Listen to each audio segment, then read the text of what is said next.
seeing that these technologies are, well, the reflection of that need, if you know what I mean, or that Yes. urge that, okay, we want Yes. to communicate instantaneously and all this too. But I guess one question or one point of argumentation here as well is that, no, these technologies actually are preventing us from developing these things organically now than instead. Yes. And What's your take on that? I agree. And I think that we, especially young children, are wired up, or younger people are wired up very differently in this new generations, and that they have so much connection to higher dimensions, but they don't understand the physical realm very well. Mm-hmm. And I think they need a lot of training in intuition to learn how to get their higher levels of themselves down through the emotional realm and all the chaos in the world into the body, so that they can actually access that vast amount of knowledge that they have. But instead, they're ending up being ADD and hyper and addicted to the telephone stuff, and just kind of going really, really, really fast, video games and all that stuff. Yeah. Whereas when you let go of that and you actually do develop the inner world, your connection with the inner world, without anything else, just by working with nature and silence and falling through the surface of things into the inner realms, it's such a rich experience, and the capacities are so much. The whole realm of telepathy, or just relaxing and having your day unfold with total synchronicity. No snags. Yeah. Just small things, ordinary things, where things are in balance and harmony, and there's a sense of personal joy. I mean, I don't know about where you are, but I see a tremendous amount of depression these days. Yeah. Of people who just can't connect with themselves, and they don't feel loved, and a lot of illnesses coming up and so forth, because people are out of touch with their, I call it the home frequency in my book. It's that core vibration inside of ourselves that is the true self. Because there are so many distracting vibrations in the outside world that are not you, Yes. that it's easy to start resonating to those. Oh, that's a very interesting point, and it's almost to me that we also don't allow ourselves the time, again, that's that word coming up, to explore that, or to get familiar with our own frequency, as you say, or our own inner core in that sense. And obviously a consequent question that comes up here then is, how do we connect with that again? How do we connect with our intuition and our true, in that sense, individuality, to be able to tap into these higher realms? Penny, what do you think? Well, first, I think we have to realize that we're actually fascinated by this stuff, till we can get a motivation to actually do it.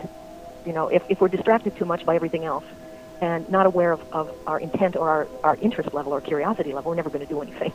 So maybe it starts with trying to remember your dreams, or maybe it starts with, trying to sense who's on the phone when they call, or just giving yourself any little test, little project to do. But so maybe it starts with reading a lot of books. Maybe it starts with really learning how to meditate, to quiet the mind, or to get messages from inside yourself. I like to use a process I call direct writing, where I just ask myself a question, and then I get quiet, and I let words come and answer the question for me, and write it down. Get my should mind out of the way, the mind that says it thinks it knows everything, and bypass that. If we look at it from the point of view of someone who, goes back and forth to work every day, 10 hours that might take. Some people work more, 12, 14, 16 hours a day. There might even be, kids involved in the picture and things like that. And it's just very, very stressful. And it feels, with the increasing of the time as well, that we don't get the time to do this, to quiet down and to listen and to learn, or whatever it is that we actually want to do. Do you think that we'll be, in one way or another, aided along in this process? Do you think that something might happen in the world as well that actually change this? I mean, a lot of people who, for instance, have got unemployed during this kind of recession period that we're in right now. Hopefully, if there's something good that comes out of that, it's that they get a little bit more time on their hands and can actually connect back to their roots again. What do you think, Penny? Yes. Well, I think that's a really good point. If they can stay out of the stress and worry, that there is a great gift in that.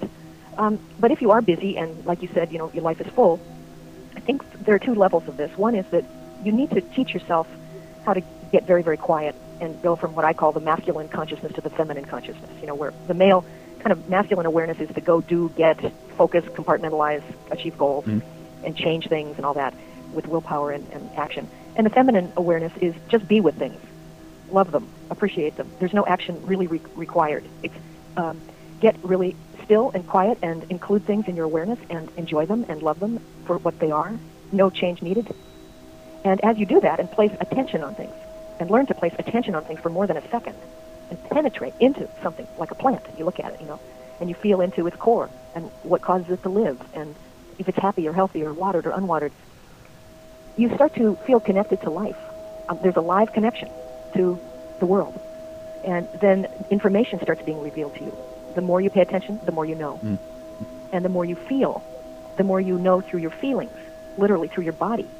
Direct knowing through sensitivity, and you mentioned that earlier on. because part of higher frequency awareness is ultra sensitivity. Mm-hmm. And we are learning how to use that sensitivity of the body to know directly even things like an event wave that's coming for something that hasn't quite happened yet. You know, we can feel all kinds of things. And once you notice that you can start feeling these things, it gets pretty interesting. You know, you want to do more. So first you have to learn to really still yourself and get that basic skill. And that may take, 15 minutes in the morning before you go to work or before you get in bed at night, whenever the house is quiet, or while you're driving, just to not listen to the radio. Just be in some quiet. Not be on the phone, Get away from it for a little while. 10 minutes, And then take that skill. Once you've learned how to, drop below the surface and fall into the silence that's right there in each moment, then you could do it before a meeting. You could do it, when you sit down at your car at the steering wheel, right before you start things, or, at moments throughout the day. Mm. And then start having a practice of mindfulness, where you do check in. So what I do now, I have a kind of a very conscious relationship with what I call my inner perceiver, which is, I think, that force in all of us that notices things. Like, we could walk down the street and you and I would notice totally different things, sure. Probably, yes. and make the reality up for ourselves in a different way. Yeah. And, why? Why did I notice what I noticed? I have to assume that there's some reason that I'm showing myself certain things, or that inner perceiver, or that maybe it's the soul, I don't know, that causes me to notice things in a sequence, and then I am responsible for making it meaningful to myself. Mm-hmm. So my practice of mindfulness is to say to myself, oh, why am I noticing that? Or is there a meaning in why that crow came down into my backyard today? Or whatever, and I have a running dialogue with it. So that's part of it, staying conscious. It's almost like also self-observation, that to try to go a little bit outside of yourself as well and try to look at what you're doing and maybe why you're doing certain things as well, because it's easy to get not only distracted but to become unfocused in that. And to me, it's, what you're describing is also, with the aid of that feminine awareness that you mentioned, you also help along later down the road your masculine awareness, the fact that you can, for instance, it becomes easier to focus on something if you have that, if you're centered, so to speak, if you're in touch with that core. And you have better information. Right.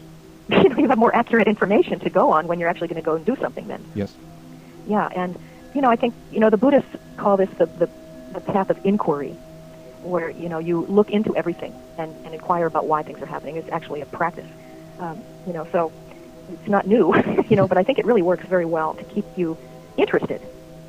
We have to stay interested. Of course, absolutely. you mentioned something, Penny, in terms of event wave. Maybe you can talk more about that. That's very interesting. It's almost like, for instance, if you want to look at it from that point of view, people had awareness on the morning of 9/11 on certain things, even maybe way before that. In some cases, it showed up in dreams. It yes. Had different ways of expressing itself before the actual physical event. How do you think that works? Why is it that are we connecting into the future, or are we connecting to that collective mind again, which is kind of experiences this ahead of time because it's going to have such a huge emotional impact on us? Or how do you think that works? Yes, I do. I think, but remember, the future's not separate from us anymore, and it actually never has been. So that if you think of, I remember back, I forget when Mount St. Helens blew up, that volcano up in Washington. But in the 80s sometime? Yeah, I think so. It was like the late 70s or early 80s or something. But anyway, for a week beforehand, I was very irritated, and I never get angry. I'm a cheerful person, but I was like, just about everything. Mm. And then the day when it actually blew, I felt a lot better. It's like the frustration left. That lid blew off, and when I found out that the volcano had blown and I connected it up, I thought, that is it. I'm on the West Coast here and not that far from where that happened, and within, probably enough closeness that I could feel the event wave of that about to happen. But if it's all in your present moment at a higher frequency, then there are no boundaries, no barriers between that event and your present moment consciousness. Mm. And if you're soft and open and intuitive and allowing of yourself to know whatever you need to know, then you would start to get symptoms of that event. And yet, because it hasn't happened, your mind doesn't know what it is, and so it often misinterprets it. And says, well, I'm in a bad mood. No, a volcano's about to blow. You're fine. I know we often have this when our loved ones, like parents or something, are about to die. We often feel the coming death of the person before it happens. Hmm. It's a very common thing. And sometimes you don't really know what it is yet. You just get nervous and weird and, distracted. Hmm.